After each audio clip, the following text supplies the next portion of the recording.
Assalamualaikum warahmatullahi wabarakatuh. Imam Al-Ghazali atau Abu Hamid Muhammad bin Muhammad Al-Ghazali At-Tusi Asy-Syafi'i, beliau lahir di Tus, Khurasan, Persia pada tahun 1058 Masehi atau 450 Hijriah. Ia merupakan seorang tokoh muslim terkemuka di bidang tasawuf. Hampir dapat dipastikan bahwa setiap pengkaji tasawuf pastilah pernah mengkaji karya-karya beliau. Imam Ghazali dikenal sebagai seorang alim yang mempunyai daya ingat yang kuat dan bijak dalam berhujjah. Tak heran bila kemudian beliau digelari sebagai Hujjatul Islam, dan melalui hasil karya-karyanya yang sangat bermutu tinggi, beliau telah banyak menyumbangkan kemajuan bagi intelektual manusia. Karya-karya Imam Ghazali meliputi berbagai bidang keilmuan, di antaranya tafsir Al-Quran, ilmu kalam, usul fikih, tasawuf, mantik, filsafat, kosmologi, psikologi, dan teologi. Ini luar biasa, keren banget. Tak heran bila kemudian beliau tergolong dalam salah satu pemikir besar dalam dunia Islam. Imam Ghazali wafat pada tahun 1111 Masehi atau 505 Hijriah di Tus, tempat beliau dilahirkan, yang kemudian juga menjadi tempat beliau dikebumikan. Baiklah, mari kita simak nasihat-nasihat bijak dari Imam Al-Ghazali.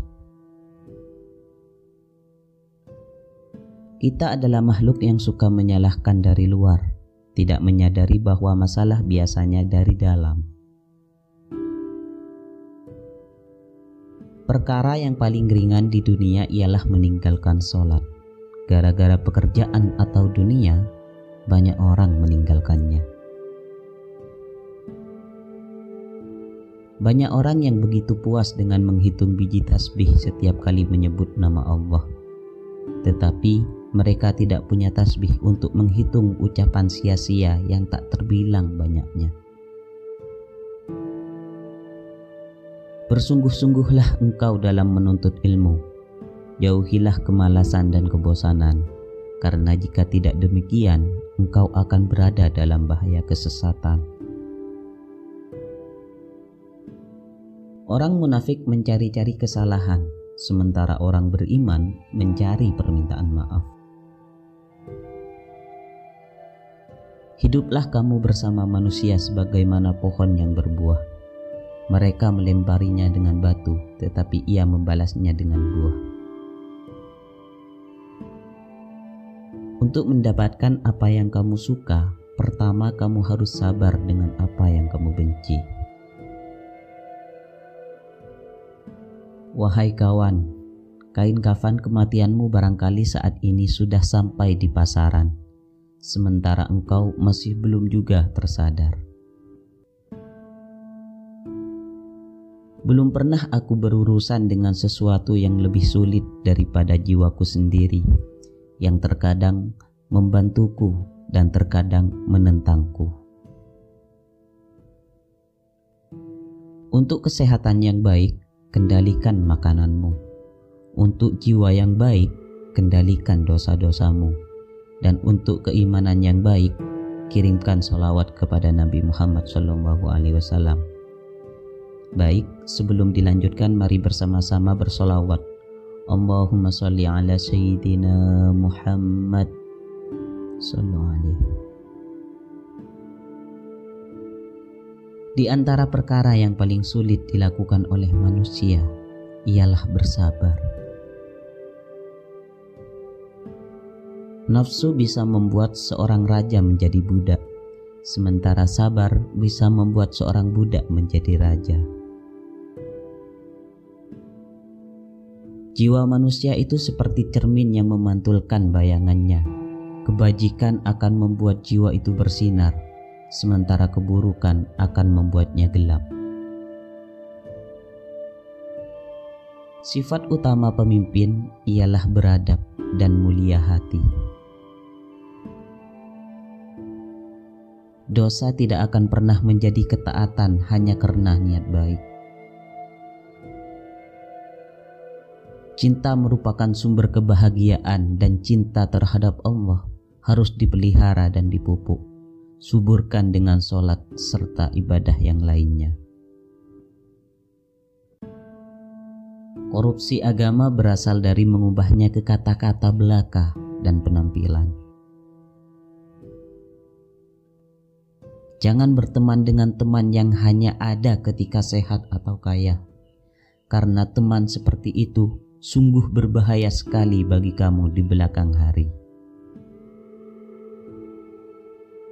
Jika kamu melihat orang jahat, jangan anggap kita lebih mulia, karena mungkin suatu hari nanti dia akan insaf dan bertaubat atas kesalahannya. Pilih kawan yang berakal, jangan pilih kawan yang bodoh, karena akan menjadi musuh dan menyakitkan hati. Pengetahuan tanpa tindakan adalah sia-sia, dan tindakan tanpa pengetahuan adalah kegilaan. Segala sesuatu yang ditakdirkan untukmu niscaya akan sampai kepadamu, meskipun jarak antara sesuatu itu darimu sejauh antara dua gunung. Dan segala sesuatu yang tidak ditakdirkan untukmu tak akan sampai kepadamu, meskipun jarak antara sesuatu itu dengan dirimu sedekat antara dua bibir. Maafkanlah temanmu yang sedang berbuat kesalahan, dan jangan sekali-sekali mencelanya. Barang siapa yang menghabiskan waktu berjam-jam lamanya untuk mengumpulkan harta karena takut miskin, maka dialah sebenarnya orang yang miskin.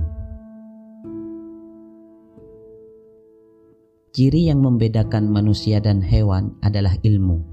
Manusia adalah manusia mulia yang mana ia menjadi mulia karena ilmu. Tanpa ilmu mustahil ada kekuatan. Menuntut ilmu adalah takwa. Menyampaikan ilmu adalah ibadah. Mengulang-ulang ilmu adalah zikir. Mencari ilmu adalah jihad. Kita tidak dapat mengakui bahwa setiap orang yang mengaku beragama itu pasti mempunyai segala sifat-sifat yang baik. Inti ilmu yang sebenarnya ialah mengetahui sedalam-dalamnya apa arti taat dan ibadah.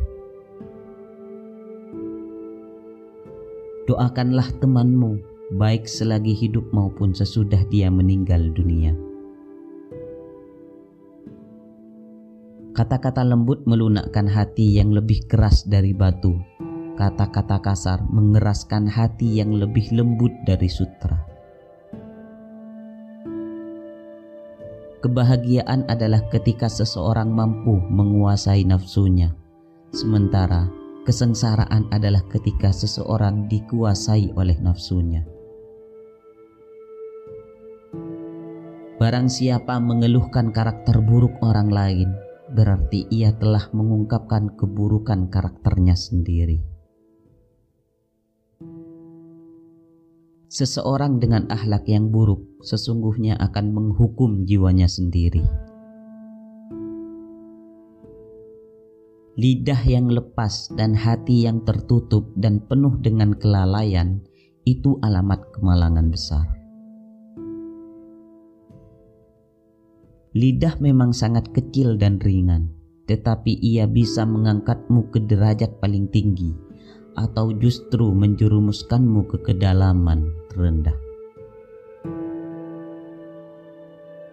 Jadikan kematian itu hanya pada badan, karena tempat tinggalmu ialah liang kubur, dan penghuni kubur senantiasa menanti kedatanganmu setiap masa.